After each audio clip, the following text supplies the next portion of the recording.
Maayong adlaw sa tanan. So karong adlaw atong nakatunan ang Matthew 18:21 to 35.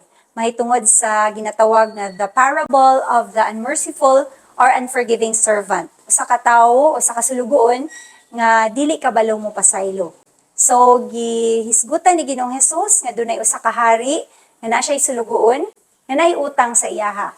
Apan kini nga sulugoon iyahang gipasaylo, iyahang gipanas, no? Iyang gi-quits tanan nga utang ani nga sulugoon.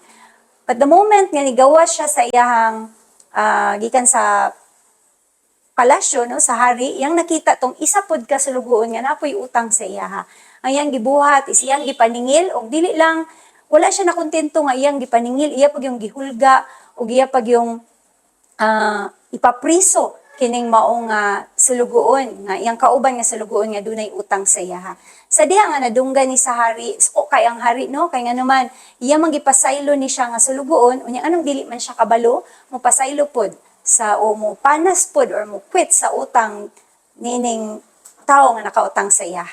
So klaro ni Ginoong Hesus nga kitang tanan nakadawat man og pasaylo gikan sa Dios. So angay pud ta nga mo pasaylo ngadto sa uban. Kay dunay daghang panahon nga parehas gid ta sa katong permero nga sulugoon. Nadawat na tong kapasayloan sa Ginoo, wala na tay utang sa Dios, do na tay kaluwasan apan kung kinsa tong nakasala sa atoa, murag lisod pa gyud nato mapasaylo. Lisod nato sila nga panalanginan, lisod nato sila nga higugmaon.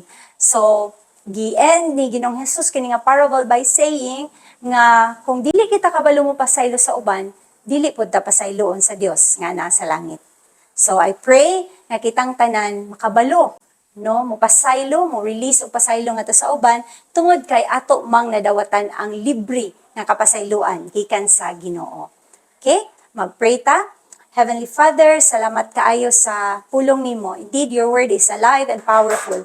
I-remind me, Ginoo, sa mga butang nga angay na mo usbon, mga tao nga angay na mong pasayloon, Ginoo. Pahinumdumi mi sa imong grasya ug imong gugma sa among kinabuhi. Nga dili mi magpasigarbo, Lord, sa among kaugalingon, nga dili mi kabalo pasaylo sa uban. That we will always remember how you have shown your love towards us, your mercy towards us, O God. Imong gipasaylo, ang among pinakadako, pinakaitom nga mga sala, Ginoo, imong gipasaylo dito sa cross. Salamat, Ginoo, nga tungod kay nakadawat man mi og libre nga kapasayloanan, makahatag pod mi og libre nga pasaylo ngadto sa uban. Sa ngalan ni Jesus, Amen. Amen. God bless everyone.